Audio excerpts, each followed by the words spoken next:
Welcome back, my fellow chimps. Thanks for tuning in. My name is Gina Keeve, and as you can tell from the title, I will be giving my initial reactions to the game Don't Starve Together, so stay tuned and check it out.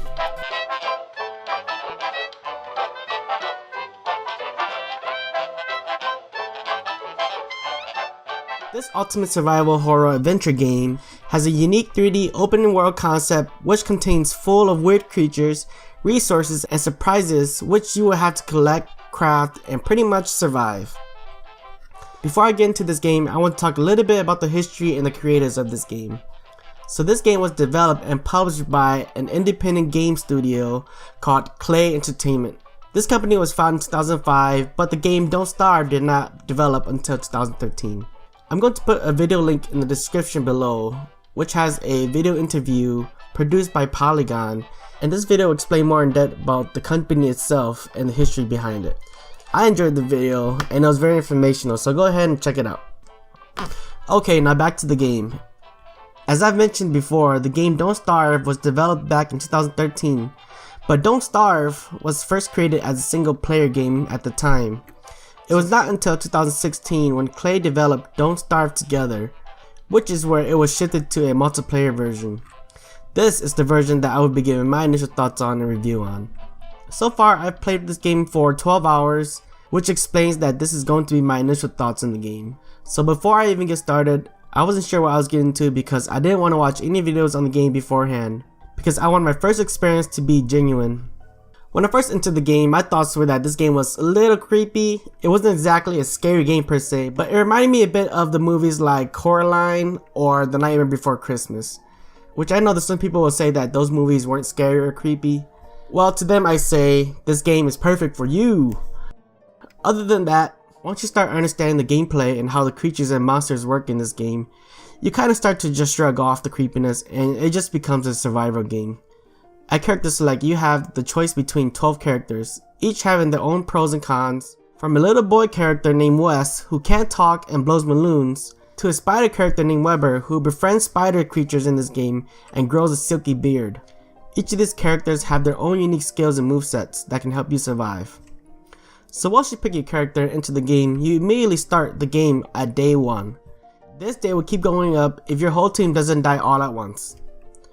Now each day amounts to exactly 8 minutes in real life, so if you think about it, you can spend a lot of time in this game and not even notice it. There's also a daily cycle in this game as well. As you can see on the screen, the yellow portion of your day would be the day phase, the red would be the dusk phase, and the purple portion is your night phase. Not only are there daily cycles, but there are also seasonal cycles in the game as well, which also affects your gameplay as well, such as difficulty in finding more food in the winter and also staying warm and not freezing to death. Speaking of death, there are also many ways to resurrect yourself if you die, but the only way that me and my team used was the basic resurrection, which is resurrection at spawn point. You can use the map that's provided for you, which will show you the places that you have been, and also some main points where some important stuff may be. Everything else that is pitch black are your unexplored areas, and you will definitely want to try to explore as much as you can so that you can find items that you need. When you die, you will drop all of your items that you have in your possession, but once respawn, you can go back to where you died and can pick back up the items that you worked so hard to get. As you can probably tell, there are tons of creatures that can kill you, and plenty of ways that you can die. One of which, of course, is starvation. On the top screen, you have 3 points that you need to control: your hunger, your health, and your insanity. Each character will have a different amount in these points, as some characters will require more food because they have a higher hunger amount, and vice versa.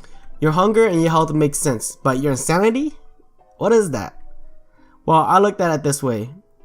Imagine if you're in the game. Wouldn't you also go insane when all you see around you are trees, animals, and monsters? I'm just kidding. But I won't go into depth as to what insanity is. But I would say that you would like to keep your insanity level above 50% at all times, or you will start seeing and hearing other things around you that you would not want to be there. Overall, I first played this game with my friends, and there were definitely some enjoyable moments where my team and I were working together to hunt down a monster for meat and food.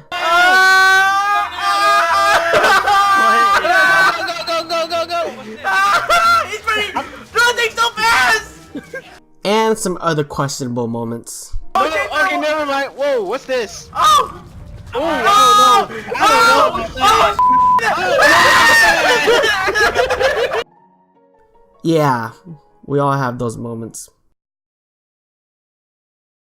But I would definitely give this game a 9 out of 10 and recommend this game if you want to play a 3D survival open world indie game where you and your teammates will work all together, or even if you want to just play by yourself, where your main objective in this game would be to survive and don't starve. Thank you guys for tuning into this video. If you enjoyed my initial reaction to this game, please don't forget to hit the like button. If you played this game before, please leave a comment on your thoughts on this game. If not, leave a comment on if this is the type of game that fits you and your playstyle. Either way, the Chimp Pant team will be working together to play, and we will also be putting up videos on our adventures in Don't Starve together. So if you guys are interested in that, please subscribe to our channel so you don't miss that. Thanks to you guys, my fellow chimps, and we will see you next time. Peace.